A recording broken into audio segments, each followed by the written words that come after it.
That's correct. So you issued an opinion where one of the litigants before you was the president and in favor of the president while you were in active conversation with the senator's office about seeking a federal judicial appointment. Is that correct? For a position I did not, in fact, get, Senator. How did you end up in front of me today? It's a different position, Senator.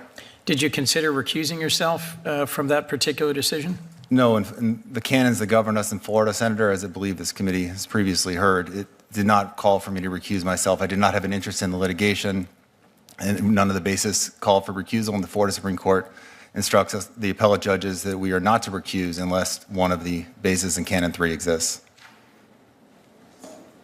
Does the Florida canons not require you to recuse if one of the parties before you has an interest that could be reasonably concluded by any common citizen to cloud your judgment on that matter?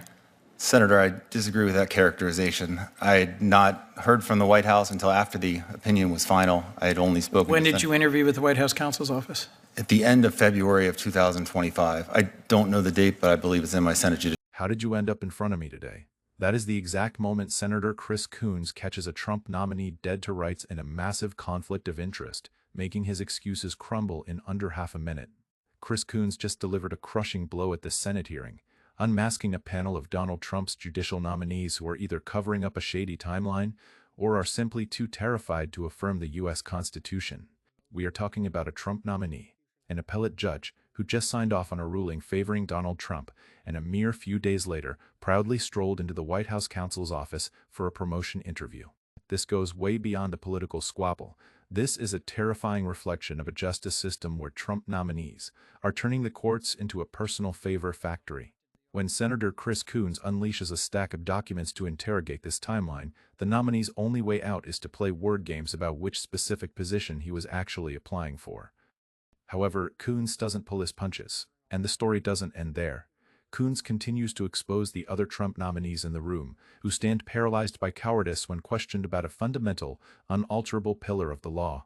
Stick around until the very end, because the moment this panel is asked whether the president has the right to run for a third term is a classic masterclass in how Chris Coons corners officials who deny the supreme law of the land. Hit the subscribe button now, because when legal justice starts mutating into a reward for submission, you desperately need to witness these undeniable receipts with your own eyes. Senator Coons. Thank you, Chairman Grassley, and to each of you and your families, congratulations. And thank you for raising your hand to serve and in some cases continuing to serve the public. Thank you. Mr. Mark, if I might, just tell me about the 22nd Amendment. What does it provide? The 22nd Amendment, Senator, my career has mostly been in criminal prosecution. I haven't had an opportunity to use that one specifically. Anyone able to help on the 22nd Amendment to the United States Constitution? Well, Senator, I believe it is the amendment that deals with a two-term limitation on Correct. the service It of the states president. no person shall be elected to the office of the president more than twice. Mr. Mark, is President Trump eligible to run for president again in 2028? Senator, without considering all the facts and looking at everything, depending on what the situation is, this to me strikes as more of a hypothetical of something that could be It's not a raised. hypothetical. Has President Trump been elected president twice? President Trump has been certified the President of the United States 2 times. Is he eligible to run for a third term under our Constitution? I would have to review the All I actual need to tell wording you of is it. the language of the constitutional amendment that makes it clear that no, he is not eligible to run for a third term. Anybody else brave enough to say that the Constitution of the United States prevents President Trump from seeking a third term? Nobody pay close attention to the tactic used here. Chris Coons doesn't resort to convoluted trap questions. He directly enters the clear-cut text of the U.S. Constitution into the record as the most ironclad receipt. The 22nd Amendment is absolutely not a complex piece of case law. It is a stark, black-and-white mathematical rule. It explicitly states that no individual is permitted to be elected president more than twice. The receipt Chris Coons is holding is the certified reality that Donald Trump has won 2 elections. Yet, look at how the Trump nominee, Mr. Mark, struggles to cover his tracks. First, he uses his criminal prosecution background as an excuse to dodge. Next, his legal strategy is to evade an absolute constitutional truth by labeling it a hypothetical while pretending he needs to reevaluate the facts of an event that has plainly already happened, and when Coons throws cold water on them. Is anyone in this room brave enough to apply the Constitution? The room sinks into a chilling, dead silence. This is the art of exposing those who seem untouchable. You reveal the truth that those entrusted to protect the law refuse to enforce it if the answer threatens to displease their boss. But if you thought the silence over the 22nd Amendment was the absolute worst of it, let's look back at the shocking timeline of Judge Coons. Is it pronounced the same way mine is? Or Yes, it is. Coons? Yes, Senator. My family's name was spelled that way when we came to the country. So, you were one of 3 judges on the panel in Alexander v. Trump, where the president was suing the Pulitzer Prize Board for defamation. When did your work on that case begin? When were you assigned this case to decide? I first learned of that case in approximately January of 2025. Not when the briefs had been filed? No, Senator. The way it works in our court is we are not assigned cases when the briefs are filed. Once the case is ready for disposition, the clerk randomly assigns it to the judges in the court. And when did you first speak to Senator Scott's office about your interest in a district court seat in the Southern District of Florida? I mean, I've had many conversations with Senator Scott's office. The one about an interest in the Southern District of Florida, I believe, was in November of 2024. I don't know the date, but it's in my Senate Judiciary questionnaire. And when did you release the opinion ruling in President Trump's favor in this matter? So I learned of the case in January of 2025, and the opinion was released in, I believe it was February 12th, 2025. Let's review this razor-sharp mountain of receipts that Chris Coons just laid out. Back in November 2024, this judge was aggressively lobbying a Republican senator's office to secure a federal seat. By January 2025, he is randomly assigned to handle a defamation lawsuit with Donald Trump as the plaintiff. By February 12, 2025, he officially signs a ruling in favor of Donald Trump. Instead of providing a legally sound explanation for this ethical dark spot, the Trump nominee tries to hide behind state-level regulations to excuse why he refused to recuse himself from the case. Let's see what unfolds next. Did you consider recusing yourself from that particular decision? No, and the canons that govern us in Florida, Senator, as I believe this committee has previously heard, it did not call for me to recuse myself. I did not have an interest in the litigation, and none of the basis called for recusal, and the Florida Supreme Court instructs us, the appellate judges, that we are not to recuse unless one of the bases in Canon 3 exists. Does the Florida canons not require you to recuse if one of the parties before you has an interest that could be reasonably concluded by any common citizen to cloud your judgment on that matter? Senator, I disagree with that characterization. I had not heard from the White House until after the opinion was final. I had only spoken. When did you interview with the White House counsel's office? At the end of February of 2025. I don't know the date, but I believe it's in my Senate Judiciary. The facade of impartiality has been completely torn down. An appellate judge, who also happens to be a Trump nominee, signs a ruling benefiting the president on February 12th, just a few short days later. At the end of February, he casually shows up at the White House counsel's office for a job interview. This is the very root cause of why the power elite always fears transparency. When a nominee leans on Canon 3 to justify auditioning for a promotion right while presiding over his boss's case, he is essentially turning the sanctity of the law into his own personal shield. But perhaps the most agonizing blind spot of this entire hearing lies in how Trump's nominees can fluently recite multi-layered legal jargon by heart, yet stay as quiet as a mouse when asked to stand their ground against the executive branch. Watch how Chris Coons tests Mr. Hendershot with basic legal theory before casting his final net. Questionnaire.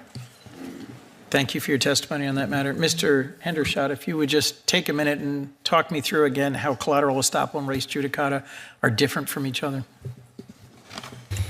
Senator, I'm not sure I can improve much on Judge Coons. I think that often res judicata today is used as sort of a catch-all term, but generally I think the difference is between claims and claims that may have not been brought but could have been brought potentially. Right. So collateral estoppel and res judicata is more of a thing actually decided, as the Latin would suggest.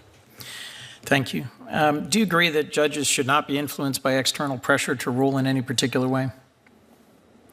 Yes, Senator, I do. President Trump stated March of this year at a public event, quote, "We have rogue judges that are criminals. They're criminals, what they do to our country, the decisions they hand down and hurt our country. Is it possible for a judge's decision to be correct as a matter of fact and law, even if it differs from the president's desired outcome?" Senator, I want to tread carefully because of Canon 5 in terms of commenting on political matters. But in the abstract, yes, decisions can be corrected, and any citizen can criticize what a judge has done. That is, I think, part of their right to speak. Thank you. Thank you all for your testimony. Yeah. I want to tread carefully. That utterance alone strips bare the entire problem with the Trump nominees. Mr. Hendershot has no trouble at all boldly explaining the Latin origins of res judicata or dissecting the meaning of collateral estoppel. They appear as erudite scholars when the law is confined to black ink on white paper and doesn't step on any toes, but the exact second Chris Coons quotes Donald Trump word for word smearing judges as criminals and poses the highly fundamental question: can a judge be legally correct even if the president despises the outcome? All professional demeanor instantly evaporates. Instead of a resounding yes, this nominee recoils. He is forced to tread carefully. He takes refuge behind Canon 5. He only dares to nod in the abstract, when a public official must timidly weigh every word. Just to acknowledge that the law is not subject to the president's fury, he is exposing a machine completely dominated by fear. The truth here is incredibly straightforward. Accountability gets suffocated in the dark corners of backdoor deals drawn up under shady timelines, whether it's the image of a room packed with Trump nominees, afraid to acknowledge the two-term limit of the 22nd Amendment, or a judge ruling on a defamation case only to interview for a federal job from that very same administration days later. What we are witnessing is the privatization of the judiciary. They are systematically transforming federal courts into a private security force for the elites. Share your thoughts in the comments section. Should we allow a judge to rule in favor of a president only to strut into the White House for a job interview a few weeks later? And does the coping mechanism of these Trump nominees dodging the Constitution and treading lightly around basic truths convince you to trust in the rule of law? Let's unmask the individuals who dare to trample the Constitution for partisan gain. Don't forget to like, subscribe to the channel, and spread this video, because the truth always needs to be exposed through ironclad receipts. See you in the next videos. The official report concluding the final moments of billionaire Jeffrey Epstein has just officially crumbled, exposing a massive manipulation by the Department of Justice under President Donald Trump. Right in the heart of Capitol Hill today, the House Judiciary Committee delivered a fatal blow by forcing a slew of top-secret internal FBI documents into the light, exposing one of the biggest cover-ups in American judicial history. Welcome back to the Perspective of Truth. The atmosphere in the hearing room right now is so thick you could cut it with a knife. Once, a powerful former officials are now avoiding the piercing gazes of lawmakers. Amidst the sharp bang of the gavel, demanding transparency, today, we will set aside all baseless rumors to dive straight into the black and white evidence. These documents expose a chilling truth. The nation's highest law enforcement agency turned into a professional cleanup crew protecting a criminal network of the ultra-rich. On the night Epstein departed forever, what did the DOJ actually do behind those iron doors? How did they conjure up a way to alter the contents of the investigative file? Let's peel back every layer of camouflage. In this case, let's begin by looking straight at the floor plan of the Metropolitan Correctional Center, a place dubbed the impenetrable fortress of the federal prison system. Opposition lawmakers are focusing their intense attention on the two most crucial security devices, the two cameras pointing directly at the corridor of Epstein's holding area. Ironically enough, in a context where America was holding a figure of vital importance to the careers of numerous billionaires and politicians, both of these cameras simultaneously went dead on the exact night of the incident. The only remaining source of video data came from a distant, blurry angle located all the way out in the lobby. The suffocating tension in the hearing room escalated when the past statement of former Attorney General Bill Barr was played back. While public opinion was still boiling, this Trump-era Attorney General quickly took to the airwaves, boldly asserting that he had personally reviewed the tapes. Barr concluded that no one entered the area, and everything was merely a perfect storm of screw-ups. Let's pause here to analyze. Does a top judicial official use the phrase screw-ups to close a case of national magnitude in just a few days? Barr's action was not an act of transparency. It was a psychological ploy. Rushing to deliver a verdict before subordinate investigators even had a chance to assess the scene is actually a way to frame the parameters of the investigation. When the most expensive security equipment fails at the most critical moment, common logic doesn't call it a technical glitch. It is the opening signal for a perfectly designed plan. However, the defense's confidence completely collapsed when the committee unveiled today's core evidence. It wasn't about the broken cameras. but rather what the only functioning camera actually recorded. Lawmakers have just released the original video logbook written by the on-scene FBI agent himself. At the 10:39 p.m. timestamp, the note reads incredibly clearly, observed a figure in orange clothing moving up the stairs, heading straight for Epstein's cell area, possibly an inmate being escorted. At this point, anyone who understands prison regulations realizes a fatal flaw. Regulations strictly require all inmates to wear orange uniforms, whereas the security and guard staff absolutely never wear this color. Faced with such a sharp clue, what did the DOJ do? Instead of mobilizing forces to track down the identity of that mysterious orange figure, they chose to doctor the truth. In the public report later approved by the DOJ, the detail about the orange figure evaporated completely, leaving no trace. Instead, it was spun into a speculative sentence to lull the public because the area was on lockdown. It's possible it was just someone carrying prison bed linens passing by. The entire hearing room seemed to freeze. The deceit in these words crossed the line of mere negligence. A lawmaker harshly questioned, since when does the DOJ give itself the right to turn a factual FBI observation into a harmless hypothesis? Who is that orange-clad figure that you had to erase from the records at all costs? There was no vocal response. Their silence is the most damning confession of having shielded an external operative who directly intervened in that cell that night. If editing written records makes you indignant, their handling of the crime scene will leave you outraged. Photographs of Epstein's holding area show an unusual mess. By all rights, this space should have been immediately locked down with a high security perimeter to collect evidence. Instead, what happened next resembled a comedy. Newly declassified documents confirmed that federal authorities completely bypassed DNA testing. Not a single fingerprint sweep was conducted on the surfaces or items around the area. We are talking about the most fundamental principles of evidence collection that even a rookie cop knows by heart. The absurdity reaches its peak when mentioning the most important piece of evidence around Epstein's neck. Reports noted several braided strips of fabric from uniforms scattered around. When investigators were asked which piece of fabric was the direct cause, all hit a dead end. They didn't know. Even a guard, when giving a statement, casually said he couldn't remember whether he touched that evidence or not during first aid. This ambiguity was further aided by the forensics department. The person responsible for reviewing the security tape to assess the situation offered an unbelievably baffling excuse. The video was too blurry to draw any conclusions. A prison system with a massive budget operates cameras that can't clearly see a person's face. The combination of failing to collect DNA, an unprotected crime scene, and poor quality video created a perfect smokescreen. This is an organized crime scene cleanup process, ensuring that no one could ever reopen the case. While government reports were trying to slam the door on the truth, the voice of independent science rang out strongly. Dr. Michael Baden, a monument in the American forensic community and former chief medical examiner of New York, stepped in at the request of Epstein's family. Dr. Baden's conclusion completely contradicted the DOJ's narrative. He discovered unusual fractures in the neck area, specifically the hyoid bone.